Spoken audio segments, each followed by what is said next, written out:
Let's now start to this afternoon's talk with a prayer by Father Peter Sosa.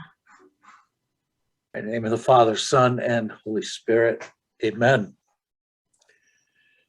O Lord our God, we thank you for giving us, your church, the sacrament of marriage, in which the love of a man and woman is made fruitful, and their love for each other continues to grow as they also have that responsibility of bringing new life to the world and to the church.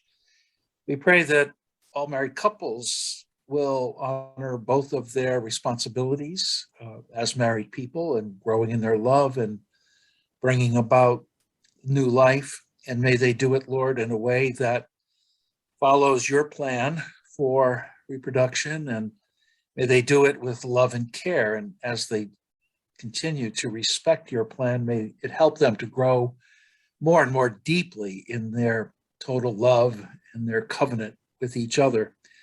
Bless us this afternoon as we listen to this discussion on natural family planning, and may we in our ministry continue to promote that respect for God's plan for reproduction and procreation, and as well as promoting love and life between a husband and wife. We ask this all through Christ our Lord.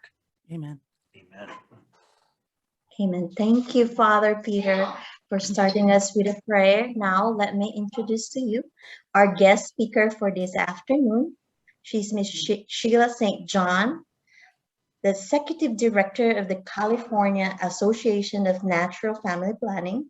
She coordinating the nonprofit's education and advocacy efforts throughout the state of California. She initially attracted to NFP as a healthy, effective method of family planning for planning families drug, device, and surgery-free. Her passion for NFP has grown over the last 40 years as she has journeyed to witness its role in overcoming infertility, women's health, and the transformation that occurs in lives of men, women, and families when we embrace God's design for love and life. Now let us welcome Ms. Sheila St. John. Thank you, Janelle. Yeah, I was 5 when I started this. I'm realizing as I, can you all hear me okay, first of all? Okay. And I want to apologize up front. I'm a little ill, so I'm hoping not to cough in your ear, but at least you can't catch it, right, in this setting. So I hope that I'm meeting your needs and your expectations in this presentation. And my goal is to give you some ideas for how to more effectively promote NFP in a parish setting. And people I know that are coming to this come from a variety. Some may just be starting to look into how to do this. Some may be very successfully already doing this in their parish setting. And some may be doing it, but not meeting the success they'd like to have and are looking for new ideas. So I'm going to suggest please don't, I have a tendency to give a lot of ideas. So don't be overwhelmed with those. And it certainly doesn't mean one has to implement everything I'm saying, but I'm hoping that there are a few things that resonate with you that will help you in your efforts to lead people to God's design for love and life. And I think a phrase that just struck me as I was preparing this, it's actually not one I've used before, but the idea of bringing NFP out of the shadows of our faith. I guess I'm an expert in this topic, having spent my whole adult life working in this area. But you know, the definition of an expert is someone that comes from more than 50 miles away and has a briefcase. So here's my briefcase. I come from definitely more than 50 miles away. I come to you from California. So we're on the opposite ends of the coast, but in unity in our goals in the church of bringing more people to these truths. I think that Janelle had mentioned maybe taking questions at the end. I am also open to stopping and discussing any aspect that you that strikes you as I'm going through. So as she said, just note if your question is more urgent and you want to stop and address it immediately so she can alert me. I'm not going to be watching the chat room, but she'll let me know. I find I can't do that and talk and think at the same time. So and these are not all my ideas. Many of them I have are the benefit of working with good priests who have shared with me what they have found successful and have presented for our organization. And others are what I've learned by watching what doesn't work in parishes I've attended and what I sit in the pew and wish was happening sometimes. So both from observing what works and what doesn't work.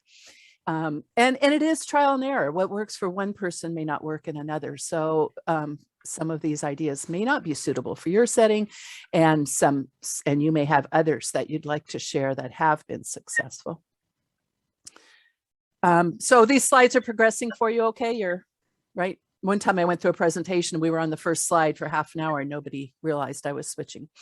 This is the first clergy conference I offered in my Diocese of Monterey in California.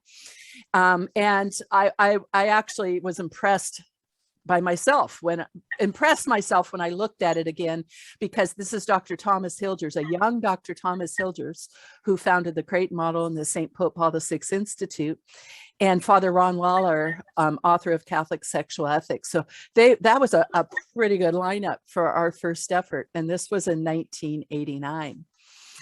Sadly, this is the last clergy conference that this diocese has offered on the topic. Personally, I think we're due for a redo on this subject to revisit it. So we have been offering them since throughout California at invitations of dioceses, and that's the key to us, is when we're invited in to offer it. And we've learned, I should say, two things. One is that there is a very real and urgent need for priests and deacons to get continuing education on this topic. We do a pre-survey and a post-survey. We're not doing that for this hour-long presentation, but I meant to clarify that, Janelle. We have an hour, is that right? Okay. And I'm perfectly willing to stay afterwards for any further questions after that as well, and discussions. But we do a pre and post survey when we do these more extended clergy conferences. And so we've been able to assess what are the areas of knowledge that are in most need of updating, and where it's most lacking, and where attitudes have changed following this. And so these are and number two here, these are the 4 areas where we see a big increase after doing a clergy conference. But the one I'm going to focus on, since we only have an hour here, is I'm going to sort of skip over the foundations for all of it. And my goal is to just increase our desire and our ability to provide formation and services at the parish level on this topic.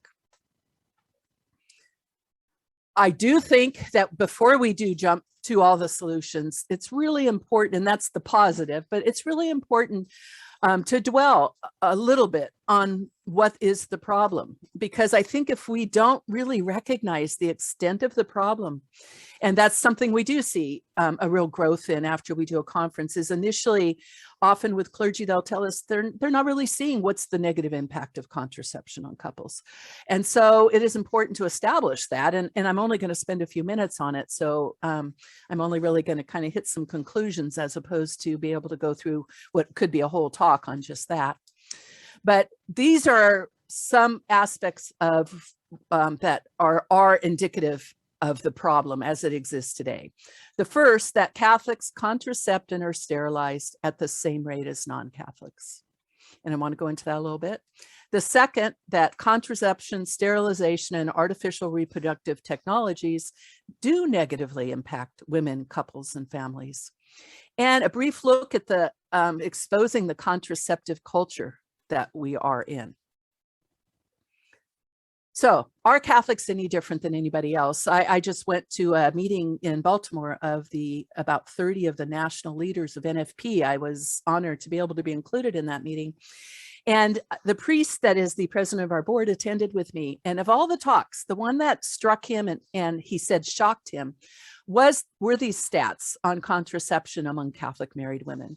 And in that talk, they went through every method. And again, I'm just going to some conclusions, but every method, and compared the average couple or just general population with Catholic married women aged 15 to 49.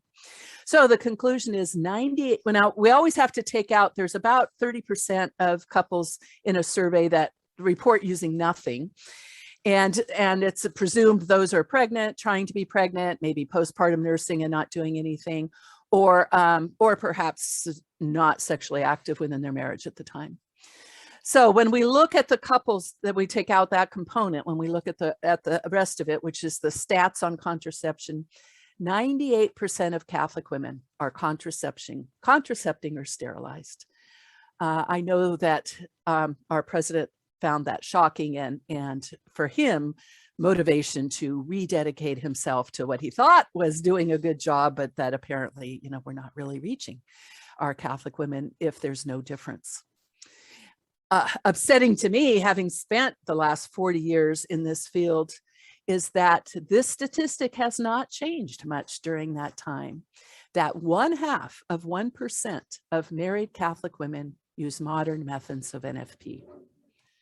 So again, this is very discouraging start to our presentation, but I think it causes us to look back and think, okay, what have we been doing? Because it's not working.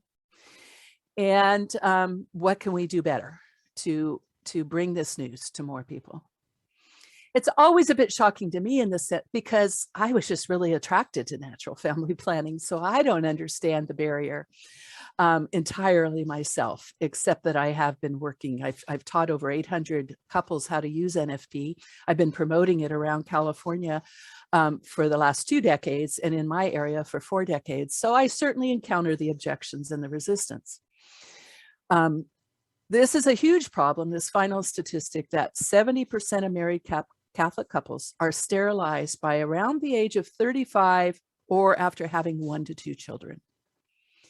And in fact, there's some studies that show sterilization rate among Catholic couples is higher than it is among the general population, with the assumption that it's sort of the one and done mentality, that they can become sterilized and confess it once and be done, whereas the pill, maybe they have to continuously confess the use. Not that that's a correct attitude, but I think sometimes is the attitude. I also think we gave a presentation to deacons once, and the physician that was presenting gave a very thorough presentation of the concerns about the pill, both sociologically, relationally, and she did a big emphasis on the health aspects of the pill for women and its impact. And it was to deacons and permanent deacons. And at the end, one of the deacons came up to her and said he was so gratified to hear this because it confirmed his belief that he never wanted his wife to take the pill, that it was harmful. So he was really glad that he'd had a vasectomy. So he missed the point. There was such emphasis on the effect of the pill that he missed the point. But I think that's revealing maybe as to why too. It can be thought of as a generous thing to do. It's certainly promoted that way, that a real man would do this for his wife. Shocking again, 700,000 women are sterilized in the US every year, and half of those within 48 hours of giving birth. Now think about that. I know you're men, but I think you understand the premise that giving birth is a challenging task, painful, exhausting, life-changing. Now this little child that is going to depend on you for the rest of their life, awesome and beautiful. And you don't ever want to do this again, right? Let's take care of this so you don't have another one of these. What a time to make such a decision about our fertility. So the answer is no. Whoops, sorry. No, Catholics are not any different on this topic, apparently, according to these statistics. And these are from the NSFG, the National Survey for Family and Growth. So these are not church statistics. These are government statistics, research statistics that are not from a religious perspective. And I actually want to thank, by the way, Richard Faring, Professor Richard Faring from Marquette University was the one that extrapolates all that data for us. So what is the legacy of 60 years of the pill in our society? And of course, the pill is not the only contraception. We've had contraception always. And so the pill did change the climate, though, in the whole approach. Obviously, caused the church to study this whole issue. You know, we had the whole issuance of Humanae Vitae and all the dissent that in anticipation of Humanae Vitae. One of my favorite quotes is that very few people actually dissent from church teaching. They just don't know it. But the pill did change things drastically. It really changed our attitude towards sex and babies. It separated the two in a really profound way. You go on this medication and you don't even think about getting pregnant. Getting pregnant is not something we even associate with the act of intercourse. It's with not taking the pill that would prevent it. I know when I was getting married in the 70s, it was just presumed, you know, you go to the doctor, you go get the pill. And I thought, wait a minute, you have to go to the doctor and get a prescription because you're getting married. There's a pill for getting married. And now we're putting our daughters on it in middle school. It's part of the school checkup that you take your daughter to the doctor and he's going to suggest putting her on birth control pills. And it's happened to my grandchildren at the middle school level, certainly by the high school level. So it just gets worse and worse in terms of, and in fact, at one point, studies were showing, the scientists were saying, well, women forget to take their pill too much. It has a very high discontinuation rate. So their solution was, we need long-acting contraception. We can't expect women to remember to do this every day. So now the push for long-acting IUD or implants where they don't have to think about it even once a day. We see a correlation with increased divorce rate, with and I believe, as do many much smarter than me, that it is the acceptance of birth control that precipitated the redefinition of marriage that has occurred in our society. Because if sex has nothing to do with procreation, if it's a pleasurable relational act and that's it, then why wouldn't it be appropriate for any two consenting adults? And so when we sterilized sex, we did really open the door to redefining what relationships are and marital unions. And a biggie is, if we have a right not to have a baby, which we're told we do, we should be able to expect, like men, to have sex with no repercussions, with no possibility of pregnancy. Then we have a right to a baby when we reverse our position and are ready to do that. And hence we have the assisted reproductive technologies, which also separate babies from sex. I know you know all this. So this is a review of some of these things that I just think is important to have on our radar as we're talking about these things. Those that are struggling with infertility, which is 1 of 4 couples, it's a big problem, deserve better than what we're offering with assisted reproductive technologies. They're not even available to most because of they're kind of an elitist solution because of the cost of it. They are fraught with moral concerns. And again, this could be a whole presentation. It's one, if you haven't had, that I would recommend you pursue, because it's, to get into the details of this is mind-boggling and eye-opening. 75% of the attempts to produce a child do not result in a live birth. And that goes up to over 90% when women are over 40, which many are, that are attempting to have a child. You know, delayed pregnancy is one of the big causes in our society currently of infertility. For every child that is successfully transferred into the uterus and survives that process, an estimated 5 to 6 die. And think of that. You're doing this for a couple who's just desperate to have a child. Their heart's desire is to have a child, and yet this is what they're asked to do: to sacrifice 5 to 6 children in order to get that one that they're seeking. It can cost as much as $25,000 a cycle. Prices vary depending on which plan you choose and how much things you need and genetic testing and all that. And it's an average of 2.5 IVF cycles per patient when patients are undergoing IVF. There are an estimated 700,000 children in limbo right now as frozen embryos in the United States. And much discussions on the moral solution to that. My opinion is there is no moral solution to that. We've created a problem that has no moral remedy. This is just a picture of Facebook. This is a Facebook acquaintance of mine that I've never even met, but we became friends for just mutual friends. And this is her posting her successful implantation finally of what has since joined her family as her little girl. And these are all over social media, people posting what they've gone through in order to have this pregnancy. And this one is only 6 eggs, 3 embryos in order to get there. Sometimes those numbers are just so much more shocking, but what a process. And women that come to me for infertility, almost to the person, when I ask them, what's the diagnosis? Because they've been seeing doctors and they say, oh, it's undiagnosed infertility. Well, it's undiagnosed because nobody's trying to diagnose their infertility. The whole push, and I'm not overstating this, trust me, the whole push with when somebody is infertile is maybe do a couple tests, but most of the tests are geared towards saying, are you a good candidate for artificial technologies? Because that's all we're doing pretty much for infertile couples, is pushing them into this. Now, that's not true in our world of NFP and naprotechnology and restorative reproductive medicine. We don't have undiagnosed infertility because that's the whole goal of that, is to get to the root cause of the infertility, fix that so the couple can consent people to have abortion. So we promote the pill.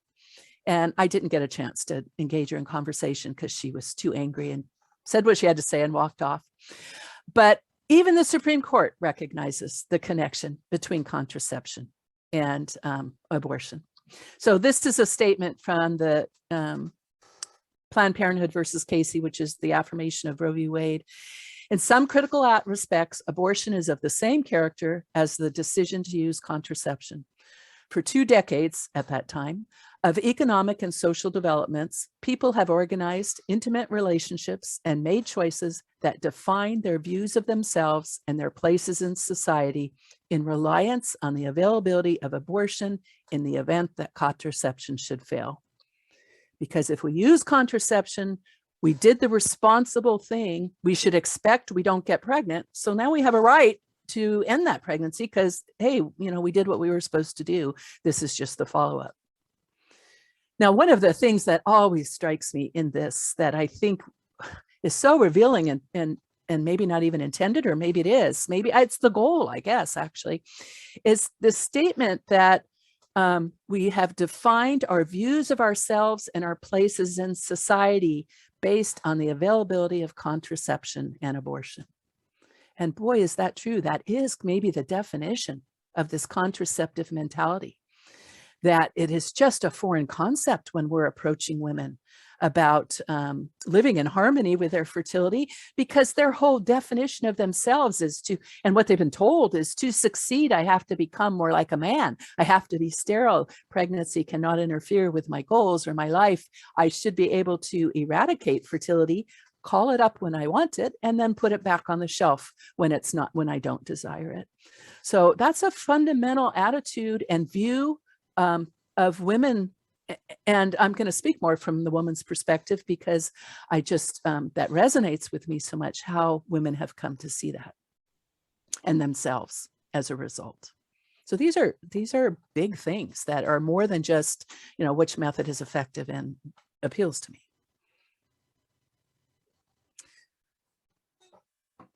Look, I'm still on this topic of contraceptive mentality. This is I'm hoping when you look at this, you have the same reaction I do. Cute, isn't she sweet? Oh, how cute, a little awe. It is a granddaughter, so my awe might be a little more loud than yours. But I share this because I was sitting in a doctor's office once and I came across this picture. And so it caused me to remember, oh, I have a picture just like that of a granddaughter. Isn't that cute? I confess, if you're hearing confession today, I confess that that picture is all rumpled in the background. I tore it out of the magazine in the doctor's office and folded it up and put it in my purse and brought it home and took a picture of it. Because what you might think, if you're not totally in that contraceptive mentality, is how cute she is, right? Not quite as cute maybe as my granddaughter, but cute. That isn't what we're supposed to think, apparently. This was an ad for Mirena IUD. And what it says here at the top, my bar is in the way, but you don't see my bar, right? It's not obliterating anything for you. Because you're wiped out, you need birth control that helps simplify your life. So what you're supposed to think when you look at this little girl, I guess, and what obviously we spend fortune on advertising, we don't do it unless it's effective, is there a lot of work. Man, I'm going to have to wipe her face off. And, and we're probably addressing this to a mom that's a little fatigued from wiping her face off, wiping the whole high chair off, cleaning the whole kitchen where the spaghetti sauce got. Yeah, I am kind of tired. And yeah, I don't want to do that again right now.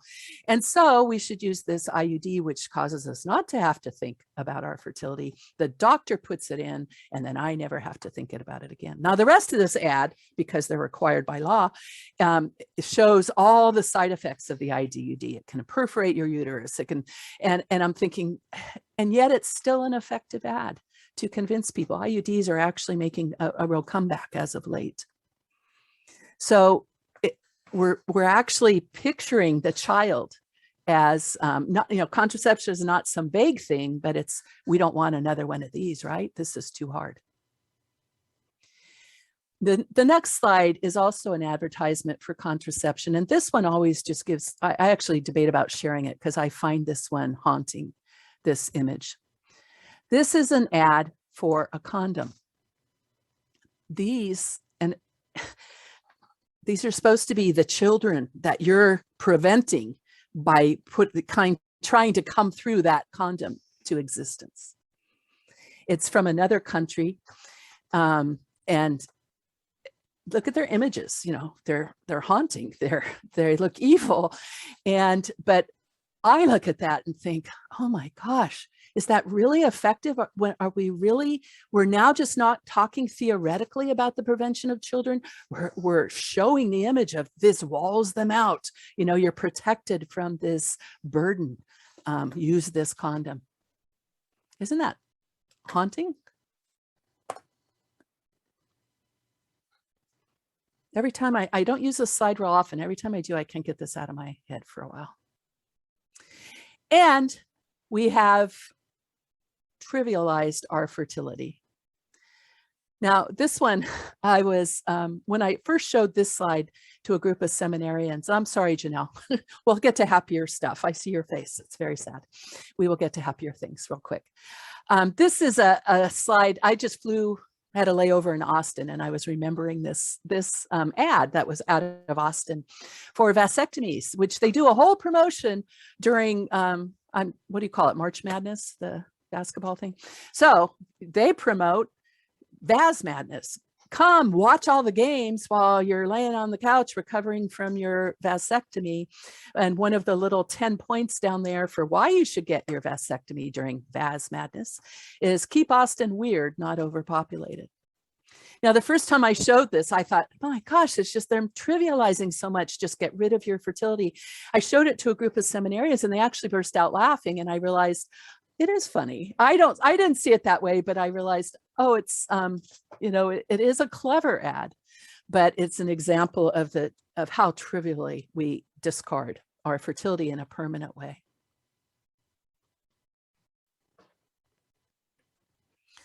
The messaging on contraceptive culture is pervasive. I just was reading an article in the Atlantic from last year, and this quote struck me, not surprisingly to me, but this woman was saying her the article's titled, "No one has to get their period anymore. Menstruating is painful, expensive, and unnecessary." And there's a push for young women to not be bothered with the periods, and any woman can relate to that. It is a burden for young women to adapt to that inconvenience of their period. It interferes with plans. It can be embarrassing. It can be disruptive to your life and painful sometimes. So we want to help women because, as this author said, I want them to be competitive against those who don't have uteruses. I mean, can we get any more blatant than become a man if you want to succeed? You have to be like a man.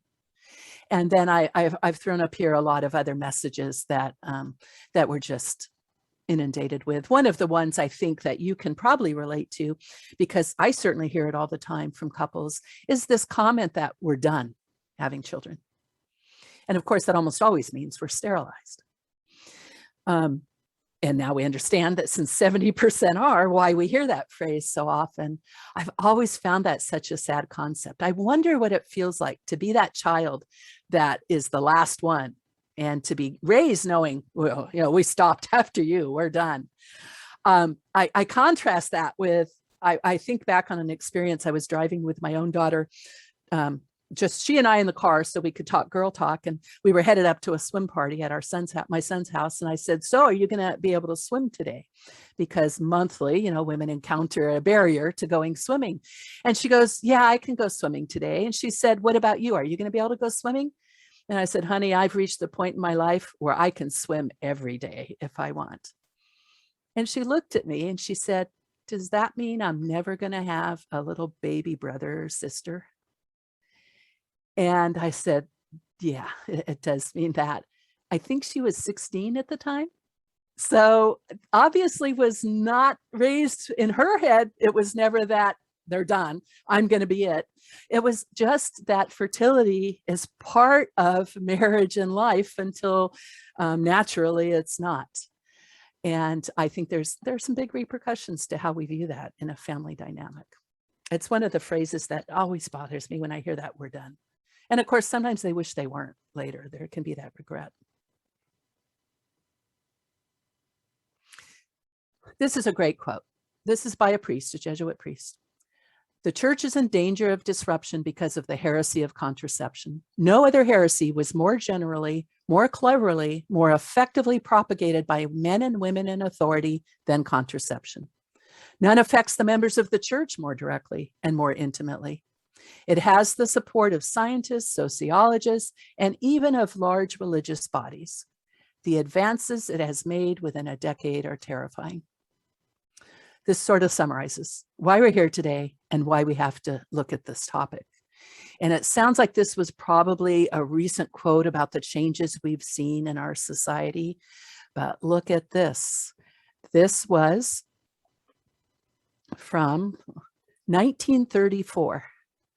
It was a foreword to a little black book, I should have brought it in here to hold up, on the rhythm method that was written in 1934. So this is not a new problem. And what insight our church has as to the importance of this problem. And we remain at that, 100 years ago, we weren't the only ones that had this insight, but we pretty much are at this point. And yet, often it's viewed as just a big no. I think sometimes there's a reluctance on the priest to say this because he feels he's being viewed like this. Don't do this, sex is bad. And maybe sometimes we haven't done a good job of presenting this information. And for a variety of reasons, of all the obstacles in promoting this, our church has, to a great degree, been a bit silent on the topic. Certainly, perhaps not you or many priests or many parishes, but if you talk in general to lay people, one of the things they will tell you is that they've never heard a sermon on this topic. They've never heard it raised in any venue in their experience in the Catholic Church, in any formation program, in RCIA, sometimes even not in marriage prep, although usually at least it gets a nod at that point, if nothing else. And forgive me, I'm not saying your diocese does this, so I'm not familiar with the policies of your diocese or the culture. So I'm talking about the global problem. I'm not suggesting your diocese has this issue. But my work in California is that this is, and I know we're California, right? So we're the leftist coast, but it certainly is an issue. And if we are silent as a church, and certainly we have so much wisdom to offer on it, so much writings and beauty in what we have to offer and in the teachings of theology of the body. But if we're not getting that out, we're leaving people to be formed by the culture. And I think what you're all facing now is that's what you're finding, is that you're trying to introduce this topic and perhaps it's falling on deaf ears because the din of that contraceptive culture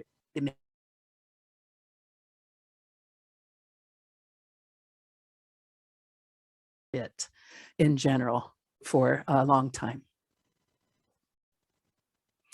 And so it's no surprise that today we have more adults that identify as nuns than as Catholics. This is the consequence of not courageously and boldly saying who we are. We've left people to be burdened, not by their fertility, not by calling God in to be part of their marriages, but by this contraception and all that it brings with it. So we have to bring NFP out of the shadows. We have to provide the tools and the support so that people can make moral choices, they can live God's design for love and life. Because I think what we need to combat this contraceptive culture is to create within our parishes what I'll call an NFP culture. And the messaging is so different. This quote up here is, that's not in the box, is a quote from Married Love and the Gift of Life. If you haven't read that, I think it's not a new resource, but I think it was very well done. The bishops, as they are prone to do, spent a great deal of time. I think this was several years in the making, put out by the USCCB, and they put out some really nice materials. I know your diocese, I saw on your website, your diocese does a good job, I think, of getting out the National NFP Week materials, Janelle, through your office. But this is a good read. And this is one of my favorite quotes in it. The Church's teaching on marital sexuality is an invitation for men and women, an invitation to let God be God, to receive the gift of God's love and care, and to let this gift inform and transform us so we may share that love with each other and with the world. And NFP couples that have answered this invitation, received this gift, are great tools within your parishes to invite others to do that as well. And these are just some of the contrasts of the messages. I won't go through them all, but that I think a real foundation of it is viewing children as a blessing.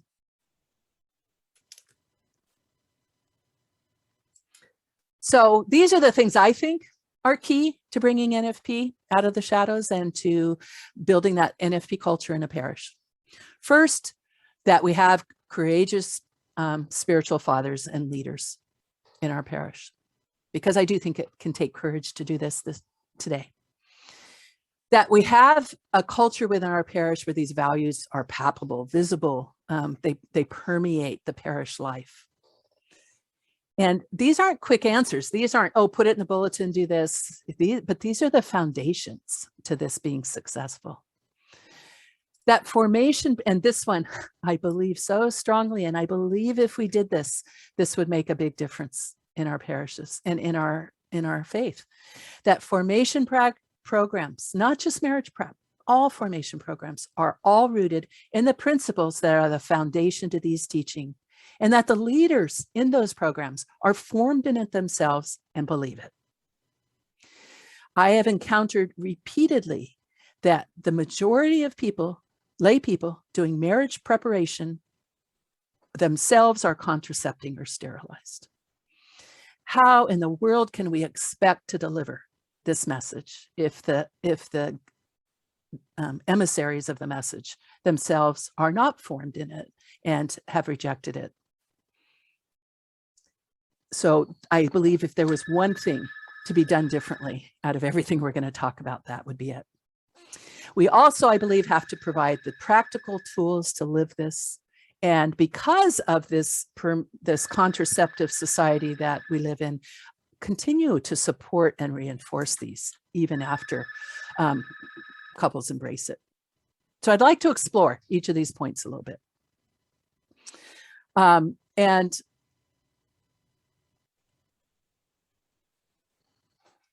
I will just say, when I started doing this presentation, I started thinking in terms of the obvious things that we always talk about. Well, you need to put it in your, you need to find if you don't have an NFP teacher in your parish, you need to find one and train them.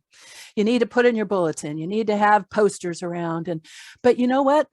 We're doing that some places and it's not working. Father said something in the beginning about, I tell couples this, I send them, I suspect most, don't follow through.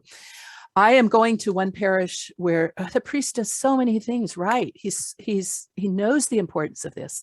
He has me come in regularly and give intro sessions. He requires every couple getting married, go to this introduction to NFP. What I'm encountering is they're not following through. They're not learning it. And I understand, I think, why, and that it's a bigger issue. They're not formed enough. They're introduced to this right before their wedding. And they've made other choices by this point. They're likely cohabitating. They're likely contracepting. And so then I swoop in, the only person talking about this, they haven't heard it probably anywhere else. And I swoop in and tell them how great NFP is and give them all the details of NFP. And the response is actually very positive. On the evaluations, they're always commenting, wow, this is great information. I didn't know this before. This is a great method. And then they get to the point, says, are you going to schedule an appointment? No. Why? And the answers vary from, well, I'm happy with the method I'm using. Well, what we're doing is fine. Well, I'm getting married. I can't do this right now. I'm like, well, I think that's why you're going to do it right now. But you know what they're saying is, we're planning a wedding. We're overwhelmed. We can't address this right now. So while these are all good things, what may be bad news to you is they're not enough. We have to do more to really reach people.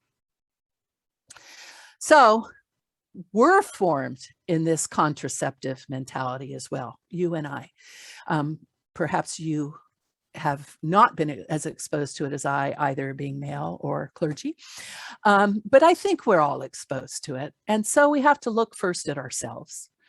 And so I think we should maybe spend a little time examining what are the messages we've absorbed about this. When I do clergy conferences, I remember one where every break, this young priest would take me aside and say, well, I'm having troubles with everything you're saying because my mom was sterilized. My mom was the greatest gal in the world, greatest Catholic in the world. She's so devout. And what you're saying means I have to kind of judge my mom. And I said, maybe we just have to judge the information she didn't have available to her. Maybe she got bad advice. Maybe she didn't get the formation she needed. But there was a real growth process for him to go through this. So those messages we've gotten from family, from our own formation, was what did we get good formation at the time we went through the seminary? What the media is, look at all the birth control ads on media, because that tells you the money involved. And our church, how has our church formed us? And do I joyfully live my own vocation? I know priests will often say to me, we see couples twice. We see them when they get married and we see them when they're falling apart. And we often don't see them much in between. They come to us when they want to get married or want a sacrament, and then when they're getting divorced and everything's awful. And so I know that must wear on a priest. And it's important, I think, that they surround themselves with couples that are joyfully living their vocation, because we do influence each other so much in that. So it's so important how we support each other and how we joyfully live our vocations. A priest joyfully living his vocation has such an influence on married couples. Educate ourselves. Now here I'm going to say I am relying on the rest of the slide on priests for their insights. So I would not be so presumptuous as to recommend your spirituality to you. I don't even know what is important for a priest in maintaining their spirituality. But at the bottom here are a couple things that priests have indicated to me in this, they feel are important: to be surrounded, to be with other priests that share your fervor for your vocation, and then to educate ourselves. So attending an NFP intro, an ongoing reading all the documents. When was the last time we read Humanae Vitae? There's just amazing thoughts in there. So rereading it if it's been a while. And there's so much wisdom written on this topic. So seeking out and reading some articles on current thinking and theology of the body and NFP. As I mentioned earlier, seek out the experience of NFP couples in your parish. Ask them to tell you, especially if they've contracepted before and are now using NFP. And if they're very mature in that process, sometimes they're new in the process or haven't had good formation enough to really have experienced the fullness of the NFP lifestyle. But what you can learn from them is pretty intense. And that this be a lifelong study. You may ask that this topic, so some of these things we're hitting on only briefly, maybe you can see that this could be an important topic for an annual clergy education program. So just some ideas on how we can look at our role in this. And preaching and teaching. So there are sample homilies and things available to look at what other priests have done in this area. We of course have to be aware of our audience. We have a mixed audience in a church, so the ages are that's age appropriate and terminology we use. A priest friend of mine feels strongly about this charitable approach. So the way he approaches it, he says, I apologize if you've never heard this before, if this is new to you. And he's sort of apologizing for himself and for the church if this is the first time you've heard this. And that sort of takes them out of that defensive mode. It's not like, why haven't you done this? It's maybe we haven't done a good job of telling you this. So I want to correct that now. And I want to share this beauty and truth with you. We have the authority of the church and much we can share in that area. Be real. We should not present NFP as all flowers and positive, that it carries with it challenges. It isn't probably going to be the easiest path. Although one of my favorite quotes is, I believe it was Father Ron Lawler who said, if you think NFP is hard, try contraception. And that always stuck with me. We're not being deprived the easy path or the better path with our faith. We're being led to the good path. Consider having couples witness at the end of Mass or at an info table you have outside of church when you preach on this topic. And again, suggested by a priest friend that we can get, and I do think if we reflect on why hasn't NFP use increased among Catholics, we've often presented it as it's healthy, it's effective, it's just as good as birth control for planning your families. Well, then why switch? Because if they're happy with their method, if it's just another effective method, why would they go to that trouble and put in the effort to do that? We have to preach on it because it's true and good, and we want the good for them. And we should be preaching on this at least once a year where a homily is dedicated to this topic and integrating it with just a comment or reference in other homilies that it would fit in with. And we just had the readings not too long ago on the, become one flesh. I sat in the pew and I thought, okay, he's going to say it, because how can you, he was preaching on marriage. How could you possibly preach on these readings about becoming one flesh and not talk about how contraception interferes with that? And how only when we give the total gift of ourselves to each other and open ourselves to God's plan do we truly become one flesh. But he did. He managed not to mention. I gave some beautiful things about marriage, but boy, he stayed away from this topic, and what a loss. Now creating that NFP culture. So these are just a lot of ideas, and I know it's an overwhelming number of ideas, but maybe a few of these are things you can see you're doing well in your parish, and some maybe you can see you can improve on. So I'm not going to read through all of these things, but maybe what I can do is send slides afterwards for these things that are rather wordy that you can have. I recently gave a presentation our organization did to some priests in Southern California that we invited to a reception to discuss these ideas. And it was kind of more of a discussion. And one of the priests, I asked some of them there, I said, do you hear this in the confessional? And one priest said, oh yeah, it comes up a lot. And another priest said, no, I never hear this in the confessional. Well, my thought is if you're not hearing it in the confessional, it's probably because you're not preaching it, right? There's nothing that's triggering that. Because honestly, I think most Catholics, obviously they know, oh yeah, the church and doesn't believe in birth control. But what they tell me when we talk about it and when I bring that up at an intro is that, oh, well, I knew that that's kind of on the books, but I didn't think they really meant it anymore. I thought that was just kind of an old archaic thing. That's a technicality. Having good resources on hand. We once printed up these little cards that have some information on them. And then on the back have our website and our phone number and our email. And we did this in response to the request of a priest who said, I need something discreet, a pamphlet. They don't want to walk out with a bunch of materials from confession. Everyone's in line. I just need something little to hand them. So this was our little discreet tool that we created that could be given at confession. That's very simple. And, being prepared, of course, to counsel, which I know I'm preaching to the choir here, but on such topics that are such a struggle for marriages like pornography, in addition to contraception and sterilization. And a topic we get quite a bit, a question we get quite a bit is unchaste marital habits that are a temptation sometimes, or a habit for some couples. And because infertility is such a strong thing, whenever we're talking about this, we always have to be prepared to address the pain of that as well.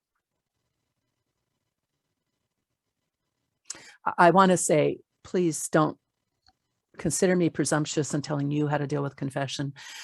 I would never presume that. Perhaps I just did, but I do this in all humility, sharing ideas that have been shared with me because my knowledge on this obviously is very minimal compared to yours.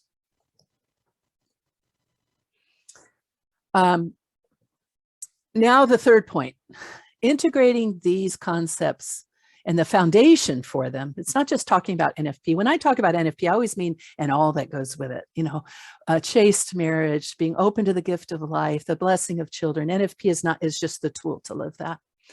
So this is the one I think is the most important, that we must train our teams at the parish levels. Everyone has to have an understanding and embrace the magisterial truths about the human person. It's a joke kind of amongst some of us that who's the most powerful person in the parish? And maybe this is a common joke, but for us, we say it's the parish secretary.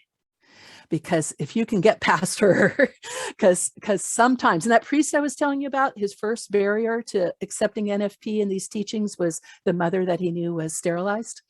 Well, the last day of the thing, he said, okay, I'm on board with all this. I've come to terms with how to, integrate this with my mother's choices, all the other objections he made. But he said, I got one last one. He said, the parish secretary is going to be so upset with me when I come home and say we're going to implement NFP. Well, by then I'd gotten to know this guy pretty well. And I was very direct. And I said, yeah, she's either got to embrace it or she's got to go. And he was kind of shocked because I had been very pastoral up till that point in the approach. But honestly, to have somebody that's fielding all these, I will tell you, I called a diocese once and asked for a reference to natural family planning, and they sent me to Planned Parenthood.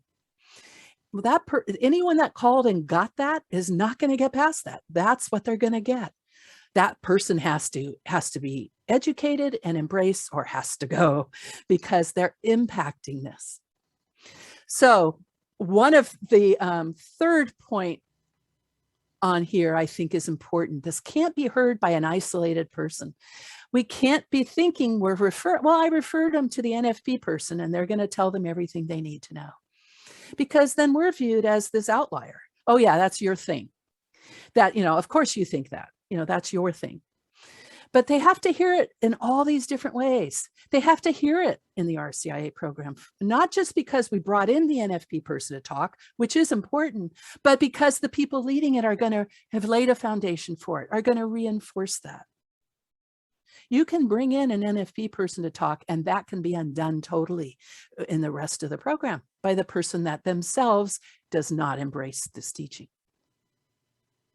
I think if we did one thing that would change that 0.5% of couples that have been able to embrace what the churches teaches on this, it would be that anyone doing marriage prep especially, but I'm going to get greedy and ask for all formation programs to believe in what the church teaches and embrace it.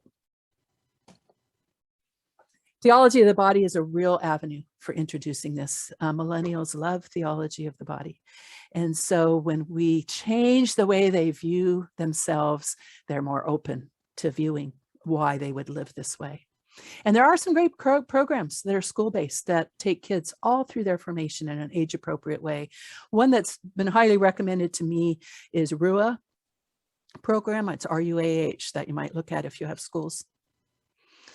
And we do have to start younger. And not only can we not introduce this just at marriage prep, we have to start in the formation all through school. Look at Planned Parenthood. What do? They indoctrinate from the time they're young. And all their materials say, you know, if you've got to start them young and get them on board as a customer. We have to introduce this topic in age-appropriate ways from the time they're young. And by the time they're adolescents, by the time they're middle school and high school, we can be offering mother-daughter, father-son programs. Teen Star is a program, chastity-based program that teaches young girls how to chart their cycles in a very chaste way. It's not a family planning way. So there are a lot of resources out there to help us.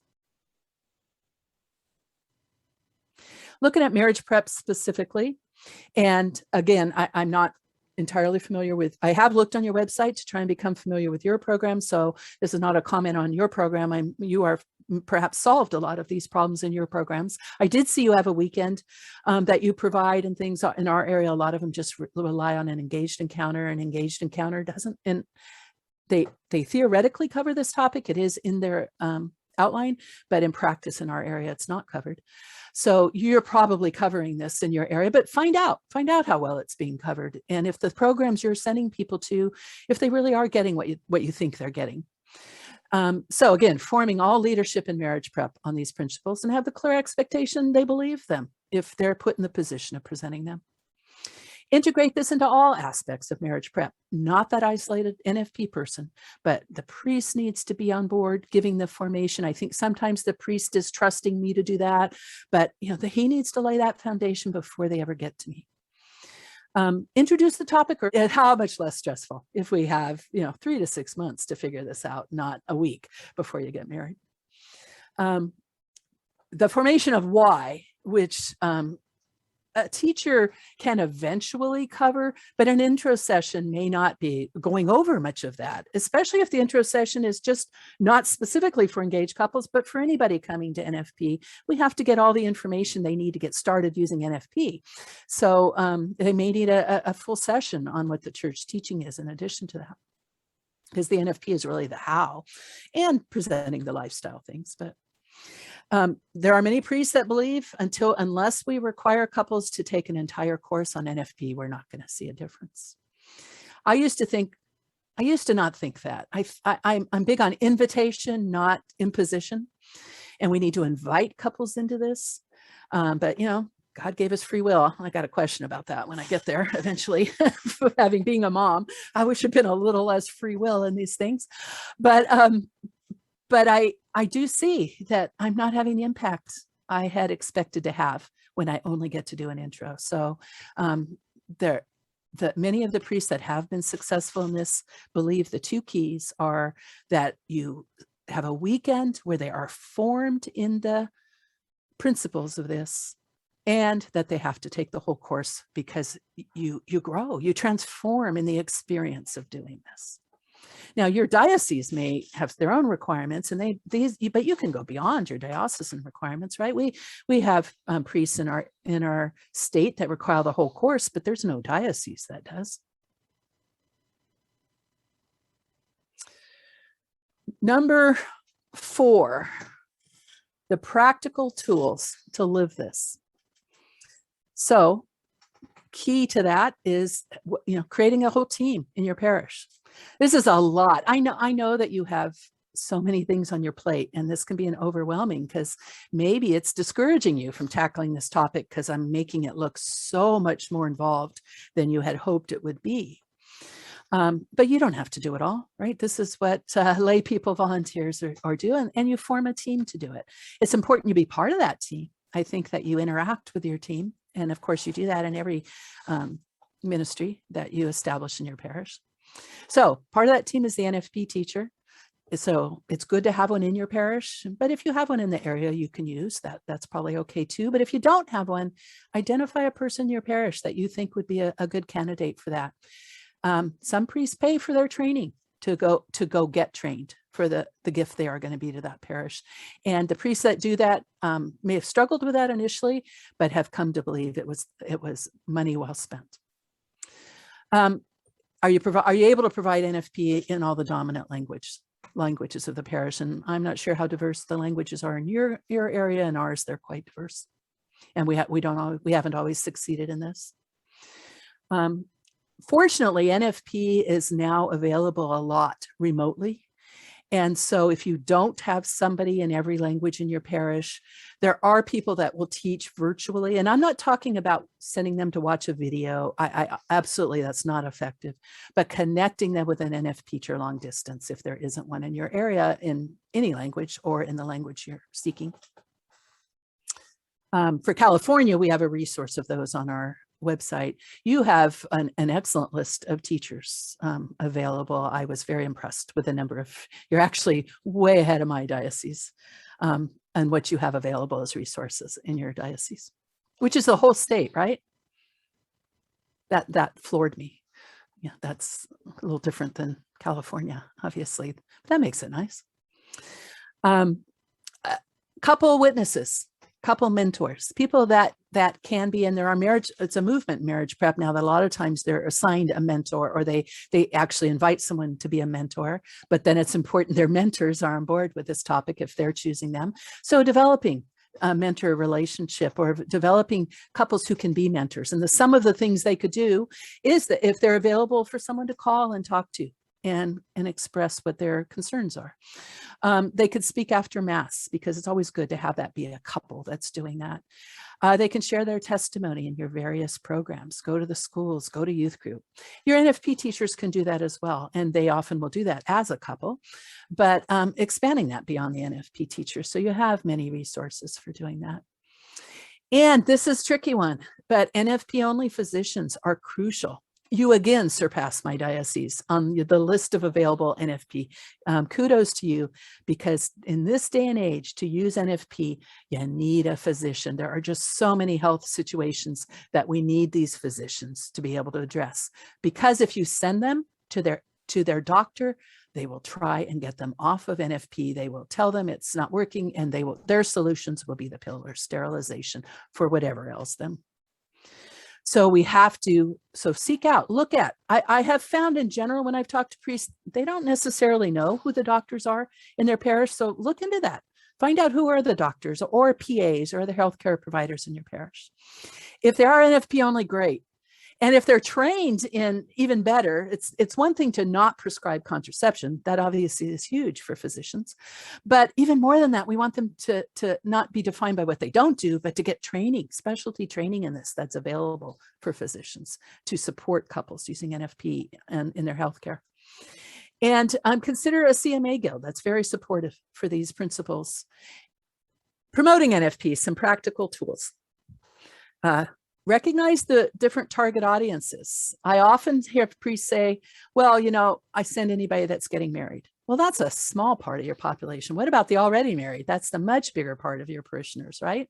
And let's don't give up on them just because they're already married. I know they don't fit into that preparation program we have. So we have to see, how do we reach them on this? And probably that's in relationship a lot of ways, and then the preaching. Recognizing the infertility aspect of this, which is a huge draw, that what we have to offer is more effective, moral, less painful for couples than what the medicine has to offer. So we can be very proud of it and offer it very confidently. And not forget single women that would chart their cycles. I believe young women should chart their cycles just as a matter of being a woman, that you would keep track of those things. Apps are extremely popular. Apps are a huge, I don't want to quote the figure because I don't know if it's $1 million or $1 billion, but it's a huge moneymaker. They call it femtech. Femtech is taking off like crazy. So there's an interest in women knowing this. They want to know this. Apps make it very easy and unfortunately inaccurate. They're primarily based on the old rhythm method. So most of them aren't very useful. But the fact that women are interested in those shows there's an interest. So single women may chart this just purely for health reasons. They're struggling with PMS or they're having irregular cycles or painful periods. And so this is a path to the solution to that. So it does have applications for all women. I think we have, and I speak for myself, I think I have probably erred in promoting this a great deal as the healthy, effective alternative. And I don't do that anymore. I now promote it more as a way of life, a spirituality, and openness to God's will. Yes, it's still important to put it in the weekly bulletin, on the parish website, in social media, announce classes, but also talk about the why, do a pastor's article on why NFP. Have links in those, especially in those electronic mediums where people can click right on resources and videos. And I think your diocese offers quite a few. I'll mention one resource we offer on our website that I invite you to take advantage of. We hosted the National Humani Vitae Conference in 2018 for the we got funded to tape all of that, and all those presentations by experts from around the country are available on our website. So let me just go through some of this. This is in terms of support and reinforcement, ongoing support and ideas for how to do that. So I'll send you the slides so you can see those ideas.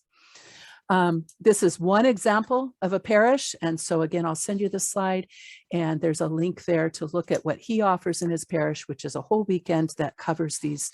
And he has like 6 or 8 NFP teachers in his one parish as a result of the work they're doing there. So just a review of those points we went over.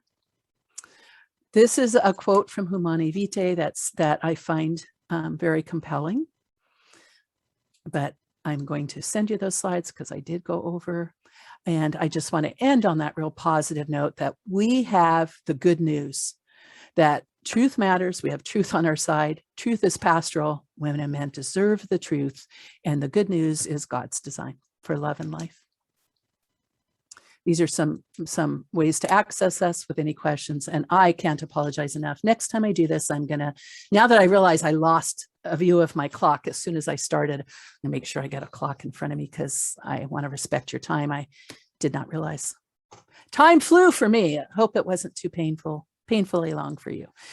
It was awesome. Thank you so much, Dr. Sheila. That's wonderful.